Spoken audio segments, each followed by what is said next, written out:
Alors hier, présentation du film de François Ruffin,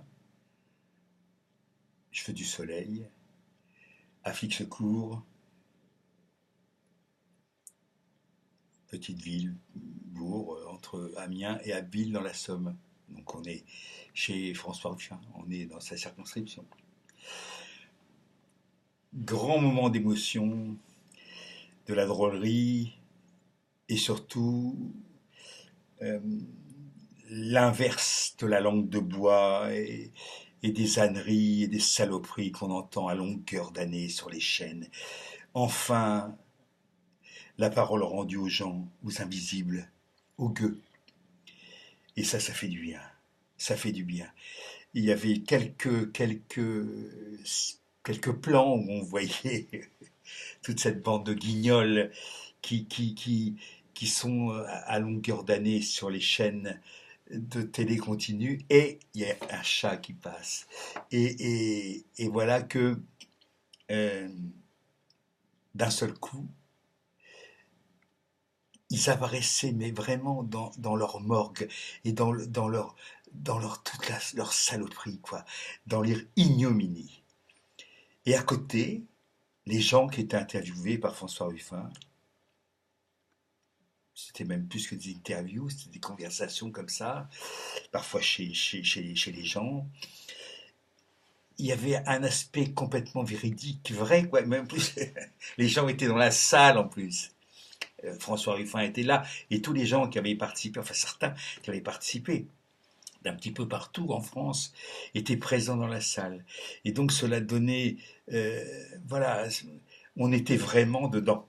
Alors évidemment, quand on voyait un type comme Pujadas ou Macron arriver sur l'écran, c'était des hurlements, c'était des cris, c'était vraiment, et là on sait que maintenant c'est irréconciliable, qu'il il n'y aura pas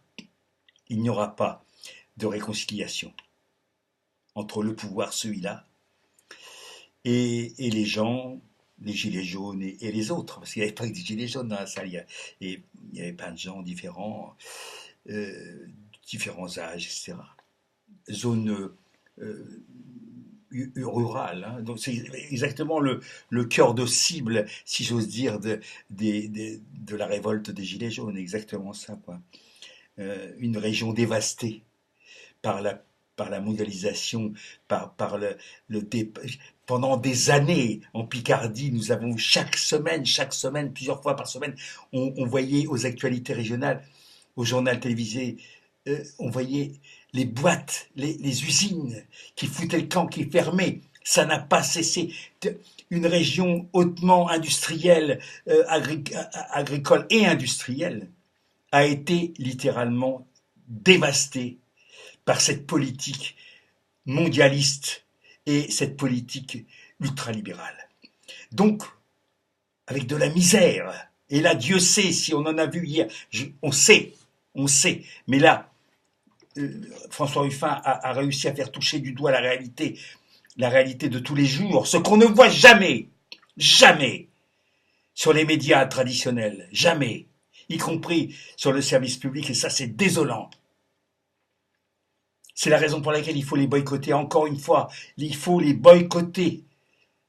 Parce que sans audience, pas de publicité, pas de pognon pour tous ces gens-là. Il faut toucher là où ça fait mal. Bref,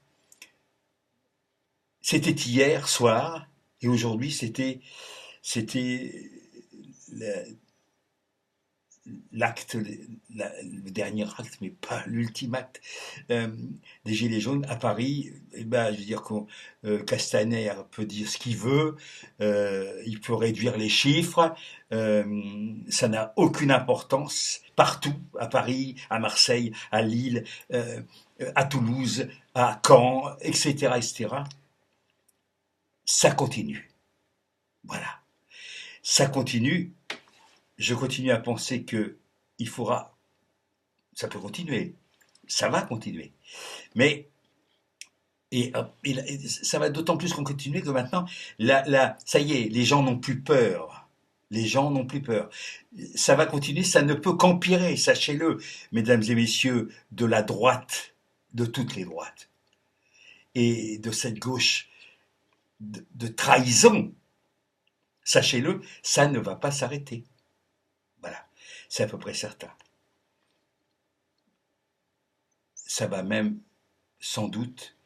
Alors, je continue à penser qu'il faut, c'est la grève générale, illimitée et insurrectionnelle, et le boycott absolu de la marchandise qui fera tomber ce gouvernement. Voilà. Et sans doute aussi certains gouvernements européens, et l'Europe même, et l'Europe des truands et des magouilleurs. Amis gilets jaunes, hasta la victoria.